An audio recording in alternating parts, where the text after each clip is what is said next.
그 하나님을 찬양하는 노래가 있어서 행복하고 또 찬양하는 성도들이 있어서 참 행복한 것 같습니다. 그 태풍 쏠릭 때문에 얼마나 염려들이 컸습니까? 겁 많이 먹었죠. 혹시 이 바람이 무서워서 이 창문에 이 테이프를 붙였던 가정이 몇 가정이나 있는지 한번 손들어 보실래요? 분명히 있을 텐데 손 안 드시네.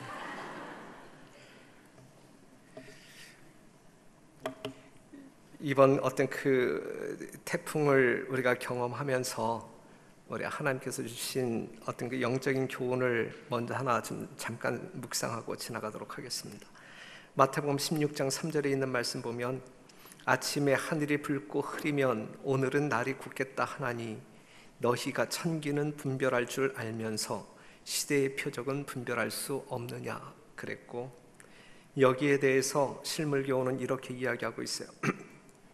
그리스도께서는 사람들에게 하나님 나라가 임하는 일에 대하여 경고하시면서 그 일에 대한 그들의 무지와 무관심을 심하게 책망하셨다. 날씨를 미리 알려주는 천기는 얼른 분별할 줄 알면서도 주의 사명을 명백하게 가르쳐주는 때의 징조는 분별하지 못했다 그랬거든요.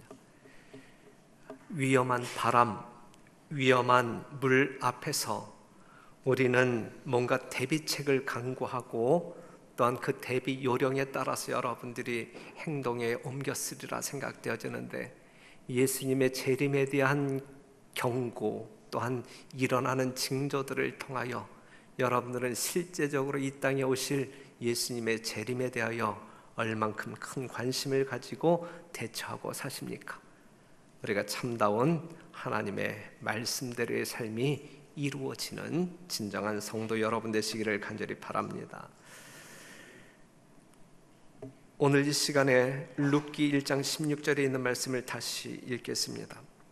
룻이 가로되 나로 어머니를 떠나며 어머니를 따르지 말고 돌아가라 강권하지 마옵소서. 어머니께서 가시는 곳에 나도 가고 어머니께서 유숙하시는 곳에서 나도 유숙하겠나이다. 어머니의 백성이 나의 백성이 되고 어머니의 하나님이 나의 하나님이 되시리라. 이 룻의 이야기인데 참 아름다운 신앙입니다. 그 다니엘의 세 친구들이 그리하지 아니하실지라도 우리는 절하지 않겠다, 그 말씀을 읽을 때에도 큰 감동을 받는데, 요 성경절, 요 룻의 요 믿음을 볼 때에도 우리는 그만큼의 감동을 받는 듯합니다. 한순간의 선택이 흥망성쇠를 좌우합니다. 한순간의 선택이 우리의 영원한 운명을 결정합니다. 사사기서가 있고 그 다음에 사무엘상이 있는데 그 사이에 끼어있는 작은 책이 룻기서입니다. 사사시대 말기에 기록되어진 일어났던 그 시대적인 배경을 가지고 있습니다. 당시의 상황은 이렇게 묘사하고 있는데, 사사기 21장 25절에 있는 말씀 보면 그때에 이스라엘의 왕이 없으므로 사람이 각각 그 소견에 오른 대로 행하였더라. 지금 이 룻기서가 기록되어질 당시의 시대적인 배경은 이스라엘 백성들이 그냥 자기 멋대로 살았다, 이거예요. 자기 멋대로. 이사야 53장 6절에 있는 말씀처럼 각기 제 길로 갔거늘, 이러한 멋대로의 삶을 살았던 시절입니다. 그때에 유대 땅에 흉년이 오죠. 베들레헴에 살고 있는 한 가난한 사람이 있었는데 그 이름이 엘리멜렉이라고 하는 사람. 그가 기근을 피해 살 길을 찾아갑니다.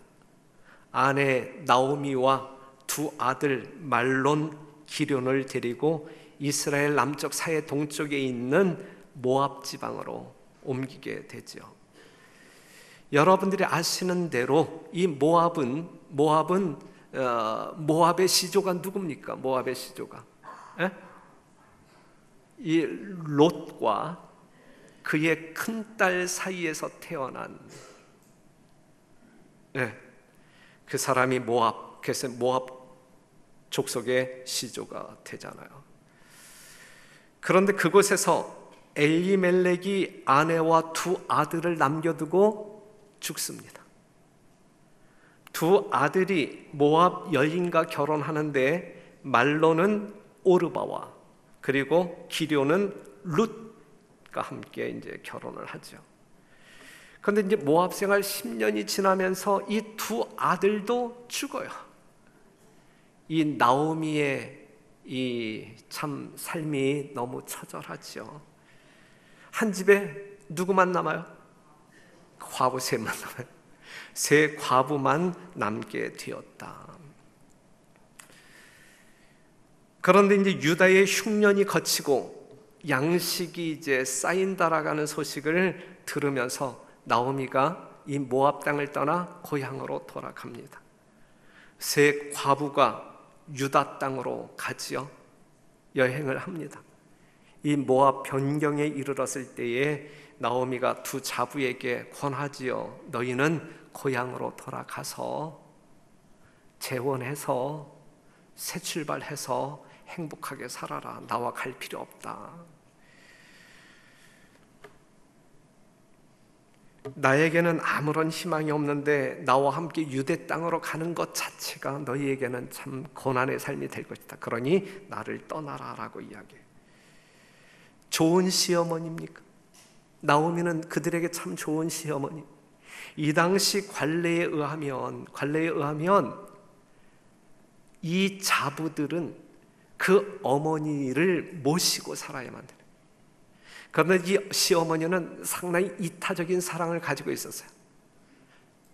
자기를 당연히 이 자부들이 모셔야 되지만 그것을 원치 아니하고 그들에게 삶의 길을 열어줍니다. 우리 교회에 출석하고 있는 모든 시어머니들은 나오미와 같은 시어머니들이죠. 며느리들에게 참 좋은 시어머니들이시죠. 예, 그러한 시어머니가 되어야 할 것입니다. 그랬을 때에 이 두 자부가 뭐라고 이야기하냐면 나오미에게 이르되 아니니이다. 우리는 어머니와 함께 어머니의 백성에게로 돌아가겠나이다. 가라. 아니요, 따라갈래요. 가라니까 따라간다니까요. 예, 옥신각신합니다.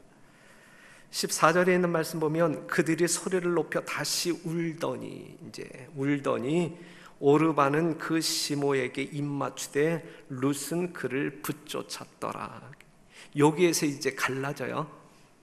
오르바는 시모에게 인사하고 작별하고 자기 곳으로 떠나갑니다. 자기 나라로, 자기 고향으로, 자기 신을 쫓아서. 하지만 룻은 그 시어머니를 붙잡고 쫓아갔다. 15절에 있는 말씀, 나오미가 또 가로되 보라 내 동서는 그 백성과 그 신에게로 돌아가니. 오르바는 어디로 돌아가서 그 백성과 그 신에게로 돌아갔다. 이들이 믿었던 신은 그모스 신이에요. 쉽게 이야기한다고 하면 그냥 자식을 이제 제물로 드리는 그러한 아주 못된 이방신이었어요. 너도 동서를 따라 돌아가라. 그랬을 때 이제 룻이 이제 감동적인 이야기를 하는 거예요. 나로 어머니를 떠나며 어머니를 따르지 말고 돌아가라 강권하지 마옵소서. 어머니께서 가시는 곳에 나도 가고 어머니께서 유숙하시는 곳에서 나도 유숙하겠나이다. 어머니의 백성이 나의 백성이 되고 어머니의 하나님이 나의 하나님이 되시리니 어머니께서 죽으시는 곳에서 나도 죽어 거기 장사될 것이라. 만일 내가 죽는 일 외에 어머니와 떠나면 여호와께서 내게 벌을 내리시고 더 내리시기를 원하나이다. 그랬어요. 오르바와 룻의 선택이 달랐습니다. 이후 그들의 운명 또한 달라졌습니다. 모압 사람들은 그모스라고 하는 신을 섬겼어요. 하지만 이 모압의 두 여인은 유대인 남편과 결혼함으로 말미암아 누구를 알게 되었어요? 하나님을 알게 되었고 하나님을 믿게 되었고 하나님께 예배드리는 자가 되었단 말이죠. 그러나 그 신앙심과 신앙적 열정에는 차이가 있었던 것 같아요. 그렇죠. 오르바와 이 룻의 신앙적인 차이는 있었던 것 같습니다. 여러분이 생각하실 때에 오르바의 신앙을 어떻게 판단하시겠습니까? 어머니와 작별하고 자기의 백성들과 그 신에게로 돌아가는 오르바의 뒷모습을 보면서 여러분들은 그 여인의 신앙을 어떻게 판단하시겠습니까? 그 여인의 신앙은 피상적인 신앙이 아니었을까? 명목적인 신앙이 아니었을까? 남편과 시댁 식구들이 다 하나님을 믿으니까, 안식일이면 교회 가니까 어쩔 수 없이 자기도 따라가는 신앙 아니었을까? 그러기에 그녀는 신앙의 원칙이 없는 상황에 따라 가볍게 여기고 때로는 무시하는 그러한 삶을 살아오지 않았을까? 그렇기 때문에 이러한 순간 그가 어머니가 믿는 그 여호와 하나님을 붙드는 그것보다 자기의 신으로 돌아갔단 말이죠. 하지만 룻은 오르바의 신앙과 달랐다. 오늘 이 자리에 앉아 계신 여러분들의 신앙은 뭔가 달라야 된다. 오르바의 신앙과는 달라야 된단 말이에요. 피상적이며 명목적인 신앙이 아닌 하나님의 거룩한 말씀에 근거한 하나님과 인격적인 만남을 통하여 여러분들의 신앙이 확고부동하게 설정되어 있어야 된다라고 하는 사실이죠. 오르바의 신앙과 룻의 신앙은 달랐다. 다른 어떠한 사람들의 신앙과 여러분들의 신앙은 달라야 한다. 달라야 한다. 어머니의 하나님이 나의 하나님이 되시리니, 시어머니를 쫓아 유대 땅으로 가기로 결정한 룻, 시어머니에 대한 애정이나 동정 때문에 그렇게 했다기보다는 짧은 기간이지만 그들과 함께 살면서, 며느리로 살면서 그들의 하나님 여호와 하나님 붙잡는 확고한 신앙을 소유하고 있었던 것입니다. 그렇기 때문에 사생결단하고 어머니를 쫓아가기로 선택한 것입니다. 룻기 1장 22절, 나오미가 모압 지방에서 그 자부 모압 여인 룻과 함께 돌아왔는데 그들이 보리 추수 시작할 때에 베들레헴에 이르렀더라 그랬어요. 보리 추수 시작할 때에 베들레헴에 도착한 나오미와 룻, 한마디로 말해서 완전히 빈털터리의 두 과부가 이 베들레헴에 떴단 말이죠. 기구하기 짝이 없는 처량한 신세로 돌아왔단 말이죠. 하지만 그들은 하나님의 은혜가 있었기 때문에 소망이 있었어요. 어떠한 은혜가 있었냐면 레위기 19장, 너희 땅의 곡물을 벨 때에 너는 밭 모퉁이까지 다 거두지 말고 너의 떨어진 이삭도 줍지 말며 너의 포도원의 열매를 다 따지 말며 너의 포도원에 떨어진 열매도 줍지 말고 가난한 사람과 타국인을 위하여 버려두라. 나는 너희 하나님 여호와니라. 이 하나님 멋있는 분이잖아요. 그렇죠? 정말 가난한 사람들을 위하여 자기 백성들을 징치할 때에 정말 이러한 배려, 이러한 은혜를 베푸시는 하나님. 우리 모두가 후하고 너그럽게 살아야 한다는 말씀이에요. 하나님의 법도대로 살아야 할 우리들의 심령 가운데는 하나님의 은혜가 차곡 쌓여짐으로 말미암아 하나님이 이 세상을 향하여 은혜를 베푸실 때에 여러분들을 통하여 그 은혜가 세상 모든 사람들에게 경험되어질 수 있도록 여러분들이 그 역할을 해야 된다는 말씀이죠. 여러분들의 삶 가운데 너그럽고 은혜로움이 넘치는 아름다운 하나님의 사랑이 있게 되기를 간절히 바랍니다. 베푸는 삶입니다. 룻기 2장 2절, 모압 여인 룻이 나오미에게 이르되 나로 밭에 가게 하소서. 내가 네게 은혜를 입으면 그를 따라서 이삭을 줍겠나이다.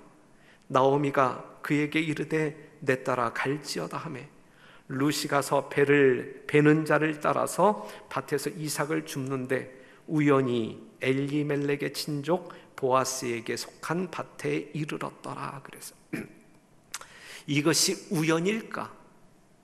아니면 하나님의 인도하심일까? 제대로 갔어요. 여하튼 이 룻이 이삭을 줍기 위하여 밭을 찾아갔는데 제대로 찾아갔어요. 하나님이 룻의 발걸음을 인도한 것입니다.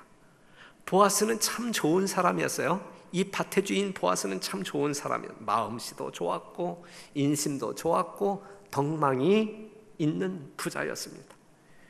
그런 사람의 밭일수록 이삭이 많았을까요? 적었을까요? 이삭이 많을 수밖에 없어요. 하나님께 순종함으로 가난한 사람을 배려하는 마음이 컸기 때문에 그 밭에서는 다른 밭에서 줍는 것보다 훨씬 더 많은 이삭을 주울 수 있었던 것입니다. 같이 한번 읽어봐요. 시작.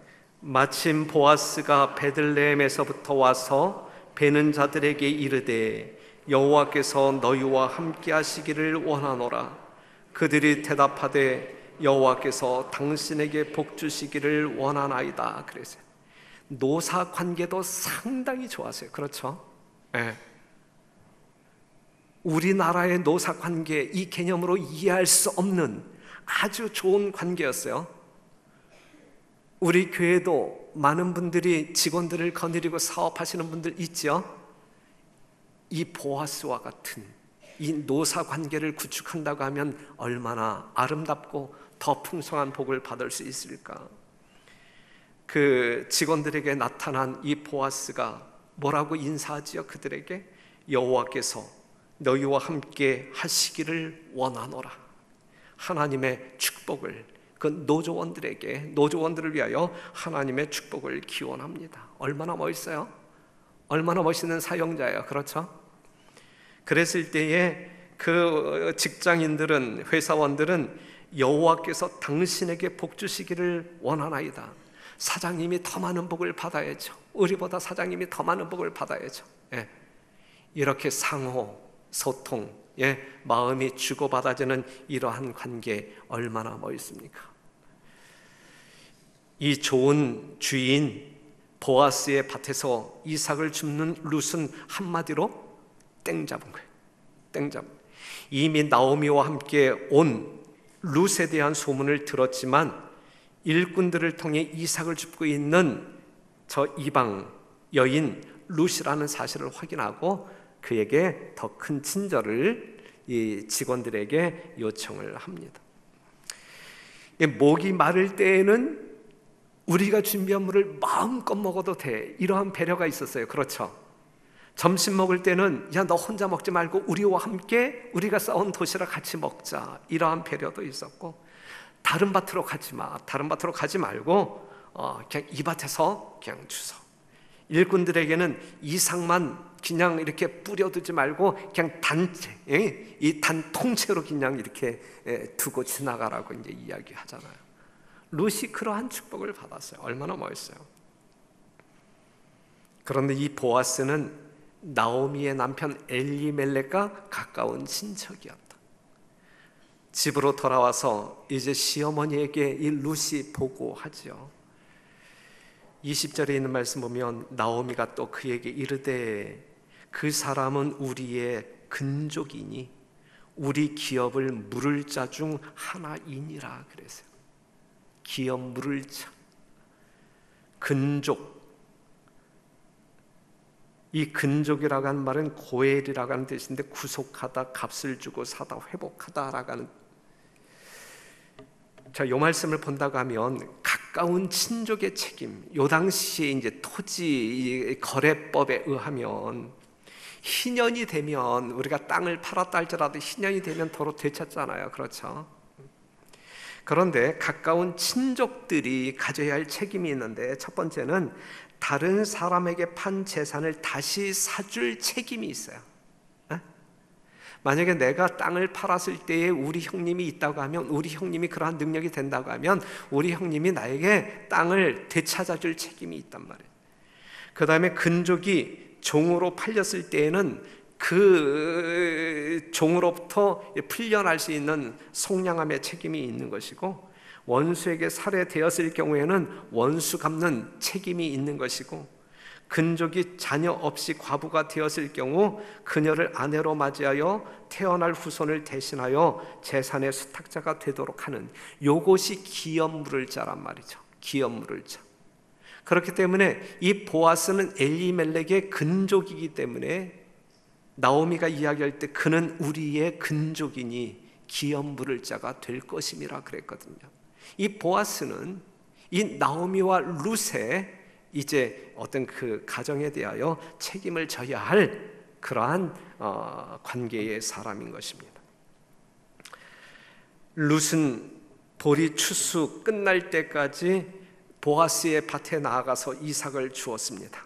계속적으로 보아스의 후대를 받았고, 그런데 이제 시어머니가 이제 이러한 작전을 명령하죠. 룻기 3장 3절에 있는 말씀 보면, 그런즉 너는 목욕하고 기름을 바르고 의복을 입고 타작마당에 내려가서 그 사람이 먹고 마시기를 다 하기까지는 그에게 보이지 말고, 그가 누울 때에 너는 그 눕는 곳을 알았다가 들어가서 그 발치 이불을 들고 거기 누우라. 그가 너의 할 일을 내게 고하리라 그랬어요. 쉽게 이야기한다고 하면, 당신은 우리 가정의 기업 물을 자이니 그 책임을 다해달라고 하는 요청이에요. 요 행위가 요청. 당신은 우리 가정의 기업 물을 자로서 역할을 해달라고 하는 정중한 요청입니다. 룻기 3장 9절에 있는 말씀, 가로되 내가 누구뇨 대답하되 나는 당신의 시녀 루시오니 당신의 옷자락으로 시녀를 덮으소서. 당신은 우리 기업을 물을 자가 됨이니이다 그랬어요. 당신은 우리 기업을 물을 자이니까 그 책임을 다해달라라고 지금 이야기하고 있어요. 그랬을 때에 이 보아스는, 야, 나보다 더 가까운 친족이 있으니까 그 사람에게 가서 내가 한번 의논해 보겠다. 만약에 그 사람이 그 기업물을, 그 역할을 하지 아니한다고 하면 그때 내가 하겠다, 이제 이렇게 약속을 하죠. 하지만 그 친족들은 거절을 합니다.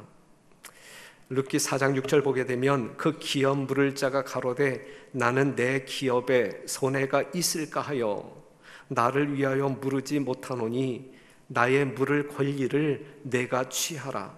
나는 물으지 못하겠노라. 기업 물을 책임이 있음에도 불구하고 또 이렇게 인색한 기업 물을 자가 있는 거예요. 하지만 보아스는 참 좋은 사람이었어요. 그렇기 때문에 기꺼이 이 나오미의 가족들을 위하여 기업 물을 자로 자청하여 나섭니다.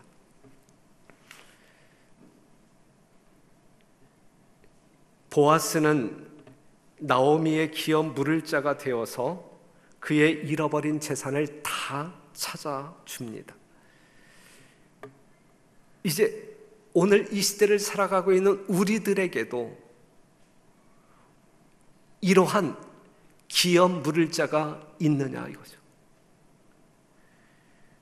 왜냐하면 우리는 모든 것을 잃어버린 사람들이기 때문에, 누군가가 우리가 잃어버린 모든 것을 찾아주지 아니하면 우리 스스로 찾을 수 없기 때문에 우리가 잃어버린 모든 것을 찾아줄 기업 물을 자가 있어야 한단 말이에요.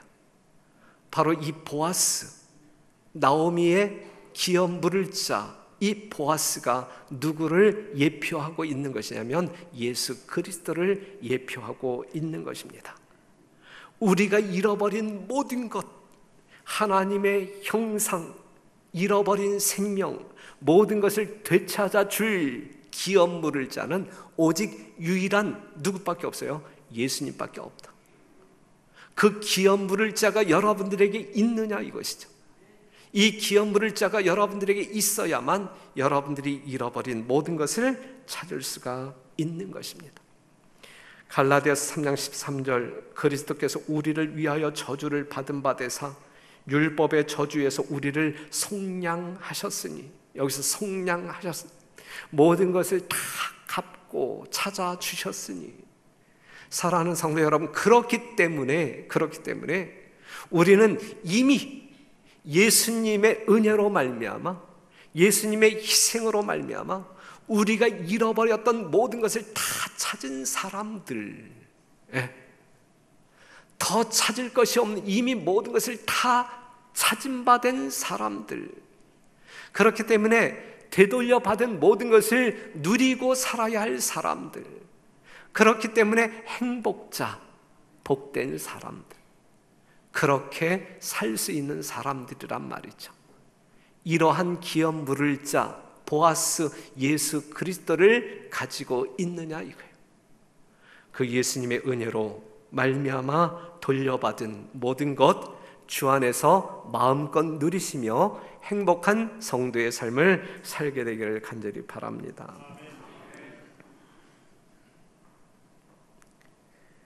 피상적인 신앙을 가지고 있다가 다시 그의 신에게로 돌아간 오르바는 무엇을 얻었느냐? 무엇을 얻었느냐? 그의 이름은 더 이상 성경에 나타나지 않아요. 시어머니를 떠난 이후 오르바의 행적은 우리가 알 길이 없어요. 우리는 추측할 수 있겠죠. 자기 백성, 자기 신에게로 돌아가서 좋은 남편 만나서 재혼했을지. 하지만 그 삶이 얼마나 행복했을까, 만족스러웠을까. 그리고 그는 영원한 생명을 포기하는, 잃어버린 그러한 인생으로 전락합니다. 그의 초기 인생은 룻보다 고생을 덜 했을 수 있어요. 하지만 그것이 얼마나 가치 있고 의미가 있는 일이냐. 그의 선택으로 인하여 틀림없이 그의 운명은 그의 섬기던 신과 함께 몰락할 수밖에 없는 운명이었던 것입니다. 룻은 어땠을까? 룻은 하나님을 선택하고 그의 백성이 되기로 결심하였기 때문에 그의 초기 인생은 힘들었을 거예요. 힘들었을 거예요. 남의 밭에 가서 보리 이삭을 주워다가 끼니를 이어가는 것이 쉬운 삶이겠어요? 그리고 동네를 거닐 때에 이방 여인에 대한 손가락질을 당하지 않았겠어요? 이러한 어려움이 있었겠죠. 고통이 있었겠죠. 얼마나 심적으로 스트레스가 있었겠어요. 하지만 그는 끝까지 믿음을 하지 않았다. 포기하지 않았다. 저버리지 않았다.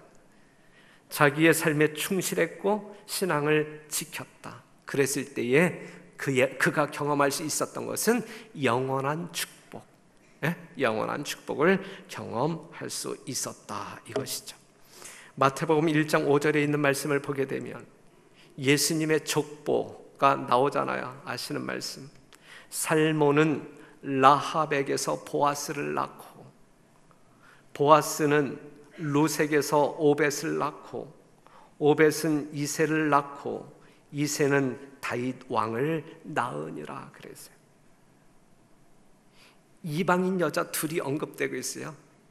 하지만 이방인일지라도 무엇이 특출한 사람들이에요? 믿음이 특출한 사람들. 라합도 믿음이 특출한 사람이었고, 룻도 믿음이 특출한 사람이었고, 이러한 믿음의 혈통으로 말미암아 예수 그리스도가 이 땅의 메시아로 등장하는 것입니다. 사랑하는 성도 여러분, 여러분들의 믿음은 어떠합니까? 여러분들의 족보는 어디에 있어야 합니까? 한순간의 선택으로 말미암아 오르바의 운명과 룻의 운명은 결코 비교할 수 없는 그러한 결과로 나타남을 우리는 성경을 통하여 확인하면서, 그렇다고 하면 오늘 이 시대를 살아가고 있는 우리는 어떠한 선택을 통하여 누구의 삶을 경험해야 할까? 한순간의 선택의 결과는 우리의 영원한 운명을 결정짓기에 넉넉합니다. 오늘 여러분들은 어떠한 선택을 하시겠습니까? 오르바의 선택을 하시겠습니까? 아니면 룻의 선택을 하시겠습니까? 제발 피상적이면서 명목적인 신앙이 아닌 하나님의 정체를 분명히 알고 나의 정체를 분명히 알고 하나님의 약속을 믿는 가운데 실제적인 그 하나님을 만나는 경험적인 신앙을 통하여 여러분들의 믿음이 반석 위에 굳게 서게 되기를 바라고, 결코 흔들림이 없는, 그리하여 하나님의 무한한 축복을 매 순간 받아 누리는 주의 종들이 되기를 간절히 바랍니다. 우리는 저 너머에 있는 무언가를 바라볼 수 있는 믿음이 있는 사람들이고, 바라볼 수 있기 때문에 우리의 심령 가운데 소망이 있는 사람들이고, 소망이 있기 때문에 오늘의 현실이 어떠할지라도 견딜 수 있는 능력을 소유한 사람들이고, 이러한 모든 경험이 우리의 영적인 삶에 있어서 경험되어져야 할 것입니다. 히브리서 11장 24절에 있는 말씀, 믿음으로 모세는 장성하여 바로의 공주의 아들이라 칭함을 거절하고 도리어 하나님의 백성과 함께 고난받기를 잠시 죄악의 낙을 누리는 것보다 더 좋아하고 그리스도를 위하여 받는 능욕을 애굽의 모든 보화보다 더 큰 재물로 여겼으니 이는 상 주심을 바라봄이라 그랬어요. 이 성경 말씀도 상당히 감동적이에요. 그렇죠? 여러분 모두가 공감할 수 있는, 정말 우리의 심령 가운데 용기를 주는 아주 감동적인 말씀입니다. 가끔 우리의 선택이 근시안적인 선택이 되는 경우가 있어요. 좀 더 멀리 내다보아야 하는데 지금 모세가 멀리 내다보았던 것처럼, 그리하여 오늘의 선택이 상당히 현명했던 것처럼 우리의 영적인 안목이 멀리 내다볼 수 있는 그 무언가가 있어야 합니다. 기록되어진 하나님의 말씀과 약속들의 성취와 실상을 바라볼 수 있는 믿음의 눈이 우리에게 있어야 한단 말이죠. 하나님의 말씀을 믿고 따르는 믿음이 우리에게 있어야 한단 말이죠. 하나님의 말씀에 순종하는 그 일에 우리의 전적인 인생, 여러분 인생 전부를 걸고 우리 하나님을 따라가는 신실한 주의 종들이 되기를 간절히 바랍니다. 마태복음 24장 40절, 그때에 두 사람이 밭에 있음에 하나는 데려감을 당하고 하나는 버려둠을 당할 것이요 두 여자가 매를 갈고 있음에 하나는 데려감을 당하고 하나는 버려둠을 당할 것이니라. 그냥 옛날에 우리를 혼란케 만들었던 휴거가 아니고, 그냥 여러분들이 영적으로 온전하게 이해한다고 하면 두 사람이 함께 있지만 그 중에 한 사람은 구원받고 한 사람은 구원 못 받는다 이거예요. 그렇죠? 그냥 난 구원받을 무리에 속할 사람이냐 아니면 이 땅에 남겨질 사람이냐, 나는 오늘 어떻게 살아야 어떠한 운명에 처해야 할 사람이냐, 이것을 결정하라 이것이죠. 룻이 보아스를 만나 보아스의 은혜를 경험했을 때는 언제였어요? 추수 때였어요. 추수 때.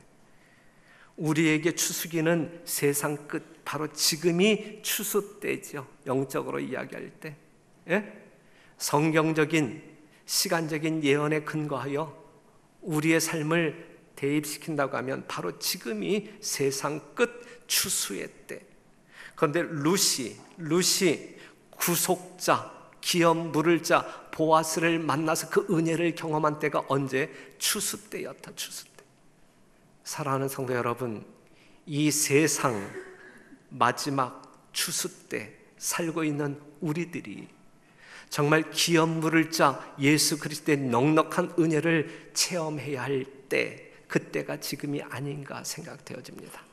오늘 이 안식일 여러분들의 개인적인 삶 가운데 우리의 모든 것을 되찾아 줄 예수 그리스도의 은혜를 넉넉히 경험하시고 예수님께서 베푸시는 은혜와 또한 축복으로 말미암아 정말 기쁨 만끽하는 넉넉한 축복의 삶을 살게 되기를 간절히 바라면서 말씀 마치겠습니다.